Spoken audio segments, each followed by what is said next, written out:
You guys read the title of the video. Before we get started, hit that like button if you enjoyed, as it really helps out the channel. And of course, subscribe if you guys are new and you guys enjoy this type of content, so you don't miss out on any new videos like this. Plus, I'm trying to hit 1,000 subscribers, and once I reach my goal, I'm finally gonna do a face reveal. But with that being said, let's go ahead and get this video started.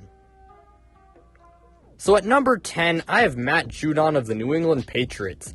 Now, I'm probably a little bit biased as a Patriots fan when I place him at number 10, and I gotta say, in the last few weeks of the season, he definitely disappeared, and that is definitely a big knock against him.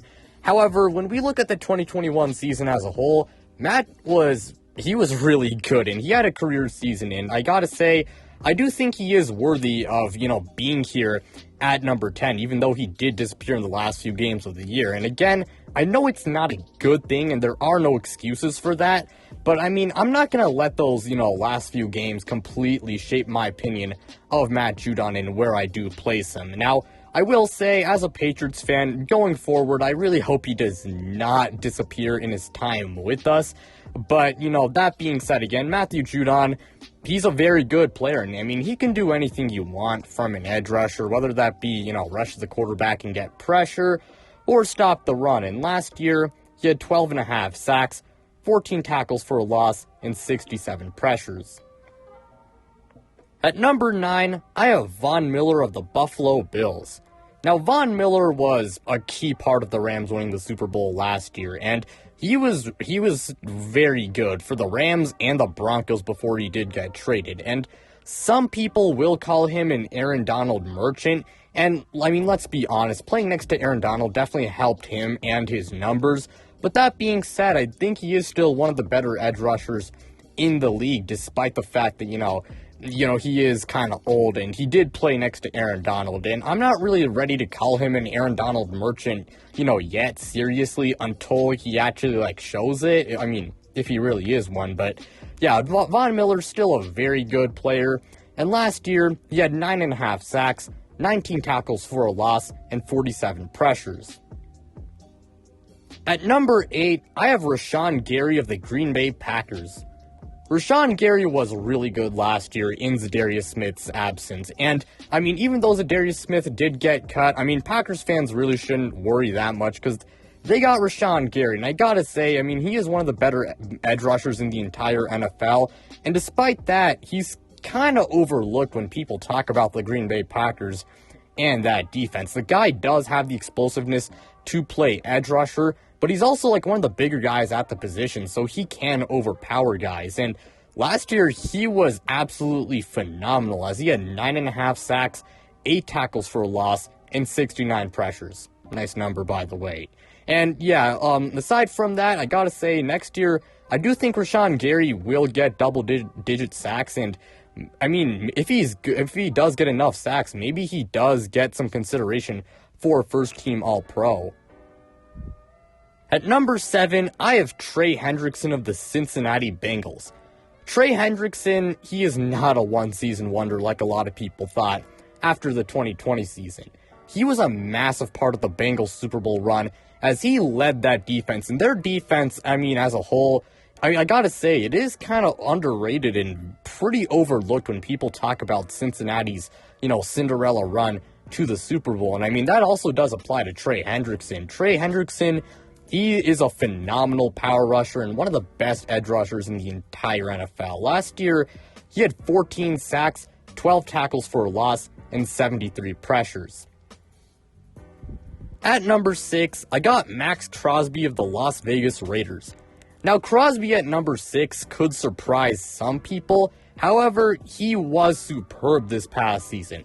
Now, his sack numbers, they're good, but not exactly out of this world. However, when you look at his pressure numbers and when you watch the guy, I mean, I feel like you would probably understand, why I did place him at number 6. The guy, he really is an elite edge rusher when you do watch the guy on film. He made such a big impact for the Raiders defense, and he was just straight up phenomenal last year. His motor, it's absolutely relentless. And the guy, again, he's really good at getting pressure on the quarterback, and he's really good at, stopping the run as well. And next year, I do think Max Crosby is actually a dark horse to win Defensive Player of the Year, and I could also see him being a first-team All-Pro. Oh yeah, and by the way, last year, he had 8 sacks, 13 tackles for a loss, and 80 pressures. At number 5, I have Joey Bosa of the Los Angeles Chargers. Joey Bosa has been one of the best edge rushers in the NFL for a long time at this point, and my only knock really against him is the fact that he didn't get a whole lot of TFLs last year, but then when you take into account that he was pretty much the only bright spot on that defensive line of the Chargers, teams a lot of times did run away from him, which I think I think it is a pretty good reason as to why he didn't get a whole lot of TFLs. But, now that he has Khalil Mack by his side, and, they also did get Sebastian Joseph Day, who's pretty good as well, I do expect Joey Bosa's TFL numbers to increase. And, last year, if you ignore the TFLs, the guy was really good, especially when you consider the fact that the help around him was really not that good. Last year, he had 10.5 sacks, 5 tackles for a loss, 65 pressures, and 7 forced fumbles. At number 4, I have Khalil Mack of the Los Angeles Chargers. Khalil Mack is still an elite edge rusher in my opinion. I know he only played 6 games last year, but he was super good in those games for the Bears before he did go down with that injury. And this narrative that he's washed, I think it's really, really dumb. And I really do hope that he has a good season next year to kind of prove those people wrong, because I do like Khalil Mack a lot. And the guy is great at doing everything you want in an edge rusher, really good at rushing the quarterback and just getting pressure, and pretty good at also elevating his teammates. He gets double teamed a lot, like a lot of great edge rushers and, defensive linemen in general. And along with that, Khalil Mack is also pretty good at stopping the run, and him and Joey Bosa, they will form maybe the best edge rushing duo in football. At number 3, I got Nick Bosa of the San Francisco 49ers. Nick Bosa took a leap from great to elite this past season. The guy led the league in tackles for loss, and he is really good at rushing the passer as well. The guy's, he has fine explosiveness. He's also got really good power, and, he is also Joey Bosa's brother, as I'm sure a lot of you guys know. And I gotta say, the help around him, I think, sometimes gets overblown. The help around him, it's fine, but it's nothing crazy. Nick Bosa, he was an absolute animal last year, and next year, I could see him being in the Defensive Player of the Year conversation if he does keep this up. And last year, he had 15.5 sacks, 21 tackles for a loss, and 70 pressures. And at number 2, our runner-up is Myles Garrett of the Cleveland Browns. Myles Garrett is a top 2 edge rusher. The guy is a freak of nature athlete.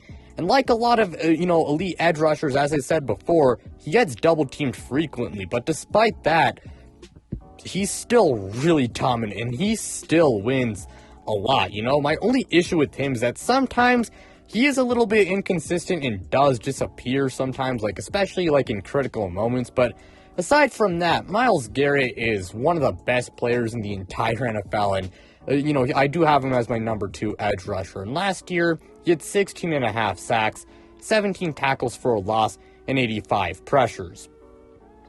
And at number 1, I'm sure you guys guessed it, TJ Watt. TJ Watt, in my opinion, he's quite easily the best edge rusher in the NFL. He tied the record for most sacks in a season, and mind you, he missed 2 games. And he's also, incredibly consistent, and, he can do anything you want from an edge rusher. He's really good at, rushing the quarterback, obviously, and getting pressure. He's also really good at stopping the run. And, of course, he can take out, despite the fact that he gets double-teamed frequently, he still wins a lot and still dominates, and he's really good at elevating his teammates as well. And I know the Steelers' defensive line is elite. They got good players outside of him, but TJ Watt, in my opinion, he's the main thing that really makes that Steelers' defensive line elite. And last year, he had 22.5 sacks. He led the league in sacks, by the way. He had 21 tackles for loss. He was tied for 1 in that category. And he had 69 pressures. Nice, by the way. And, oh yeah, also, TJ Watt did win Defensive Player of the Year. I forgot to mention that. But aside from that, that'll be all for today's video. Thank you guys so much for watching. It really means a lot. Again, like, subscribe, do all of that stuff. And of course, check me out on social media. Links to my Twitter and Instagram, they are in the description below. And check out my podcast. Link to that is also in the description below. But without further ado, I'm out, you guys.